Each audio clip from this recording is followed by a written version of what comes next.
The second language of spirit is clairaudience. And this is sometimes known as the quiet voice within.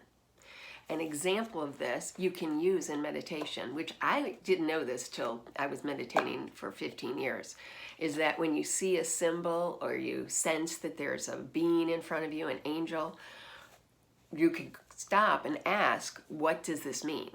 And then when you are saying that inside your head, you can wait for that to come back. And it could be like somebody saying, you see a genie lamp, an Adam, Aladdin's lamp pops in your mind. And you go, what's the meaning of that? And you hear in your mind, ask and you'll receive. Verily, verily, I say of thee, ask and you will receive. And it's clear as a bell that that thought popped into your mind. And often that thought is something you've never heard before, you've never seen before. I had somebody one time that came out with a problem somebody was having was an accident from Transylvania. And I thought that must have been a metaphor. No, this guy had a car accident in the little city of Transylvania. And it's just amazing that it came to that meditator. So it was very helpful for that person.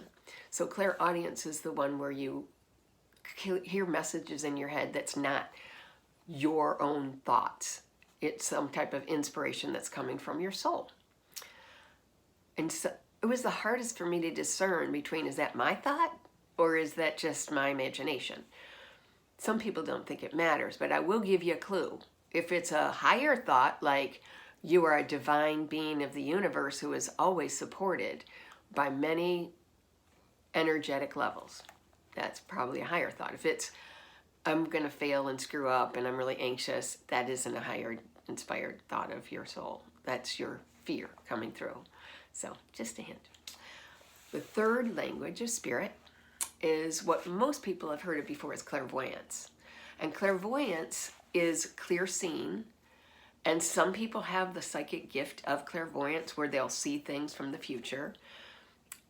People that have clairvoyance kind of describe it like you're in an airplane hangar and it's dark and then you see a flash of a picture come at you. Sometimes you see a movie, like a movie going through your head. Like you'll be thinking of a scene in Forrest Gump and you see him on the bench and he's talking about how something bit him in the rear end and that's when he got shot by a bullet.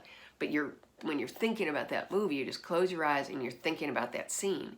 And what happens with clairvoyance is that a scene will pop into your head that may be a subconscious thought from your past. It may be something completely novel that is giving you some information from your soul or inspiration from God or from an angel or from a loved one who's passed over, like a grandmother that comes to you and you can clearly see your grandmother's face in your mind's eye. That's clairvoyance. And then when you hear her say, you are always loved, as an example, that's clairaudience working together.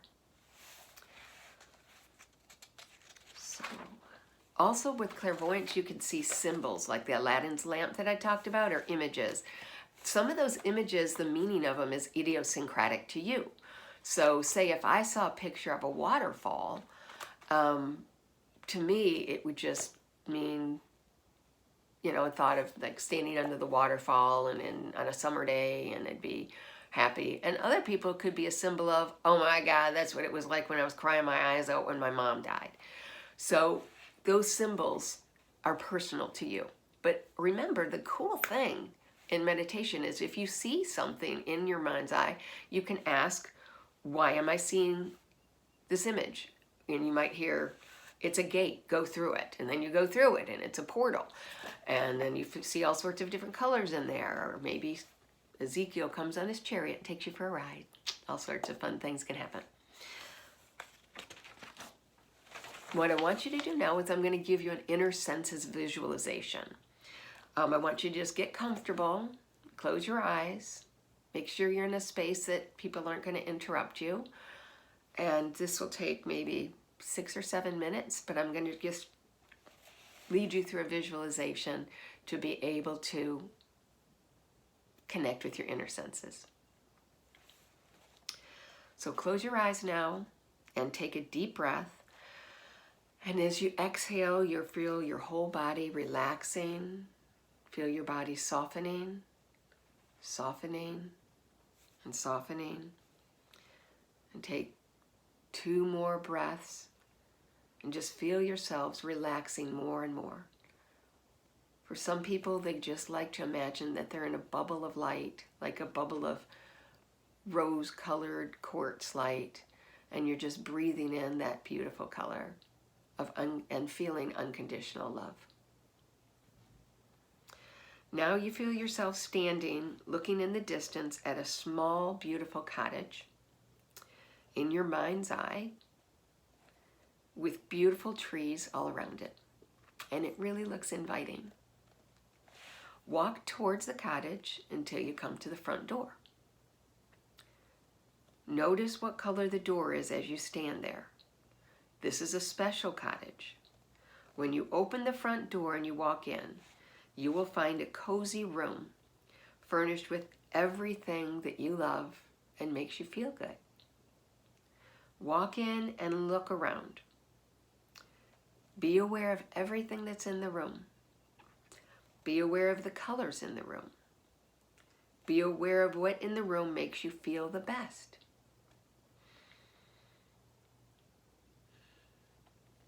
In the back of the room, there's a door. Look around until you see it. Even though the cottage appeared small from the front, it's very deep. Go over to the door and stand there. When you open the door, you'll begin looking down a long hall with many doors on the left and many doors on the right. One of these doors leads to a special room, a very special room. Open the door and begin to walk down the hall. You will intuitively know which door leads into the room that is your special room. When you find it, stand in front of it, but don't go in yet. Notice the color of the door. Notice if it's a design of some type. Is it a wooden door? Does it have a knocker on it? Is it ornate? Tune in. Behind the door is a very special room, and everyone inside that room shares the same purpose. Each desires to connect with his or her spirit. Each shares a desire to connect with their inspired mind and use their spiritual abilities to bring greater light into their life and into their world. Each is searching for their greater self. Take a deep breath, and when you exhale, feel your love flowing through the door of this room and touching everyone and everything in it. Now, gently open your eyes, and as you sit here with your eyes open, you'll still be able to see the door in your mind's eye. Now look around this room and you will see all the people that were here behind that door. We have all come through many doors to get here, and everyone here shares the same purpose. Now I want you to intuitively think about, how did you know what door was yours? Was it something you saw? That's clairvoyance. Was it a thought that you had? Or something you heard, or a voice, an inner voice that called? That's clairaudience. And did you just sense and know what that was? You just felt it in your body, just direct knowing. That's clairsentience. If someone listening here felt a struggle with your decision, then your left brain was trying to mentally analyze it too much. And someone could have experienced 2 or 3 of the inner senses, like you could have heard something and you saw something and you combined and you saw light coming from the door, so it was clairvoyance. Many people use these senses all together, but it's usually a dominant sense that most people have of clairvoyance, clairaudience, or clairsentience. Now I want you to close your eyes again. And you're going to imagine yourself going to your home and getting something in your home that's very meaningful, something you love. Now imagine yourself placing it in the middle of your cottage. And then close your eyes and imagine seeing your cottage and seeing that special room you went in and placing that object there. In Inner Sanctuary training, we begin to put the things that we love and hold sacred and hold special, whether they're people, animals, objects, crystals, flowers. We begin to place them in our rooms, and then we create a feeling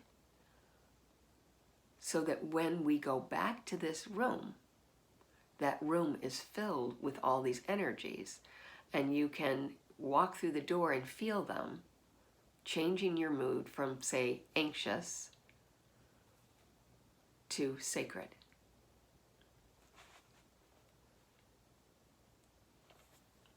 Thank you. And in a moment, we're going to do a meditation that will help you begin to develop your first room in the inner sanctuary.